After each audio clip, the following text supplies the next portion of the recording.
Korrupsioni ka dalë tërësisht jashtë kontrollit.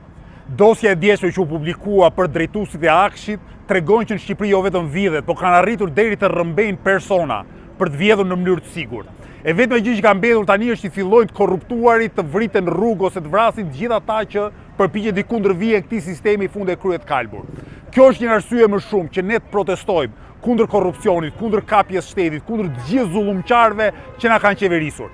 Prandaj, këtu nga Bryli, ndërkohë që bashkë me aktivistë Televizjes Bashkë ne po shpërndajmë thirrjen e protestës, ju bëj përsëri thirrje që nesër, ditë e njëjtë në orën 18 të bëhemi bashkë te Kuvendi i Shqipërisë të kërkojmë shkarkimin e Edi Ramës dhe Belinda Ballukut. Këta njerëz nuk mund të jenë më në pushtet. Këta njerëz duhen hetuar dhe duhen ndëshkuar sipas ligjit. Boll na vodhën, boll na poshtruan, janë gati të bëjnë gjithçka vetëm që të ngjinjen pafundësisht me pasuri. Shqipëria nuk është e tyre, Shqipëria është e gjithë popullit shqiptar.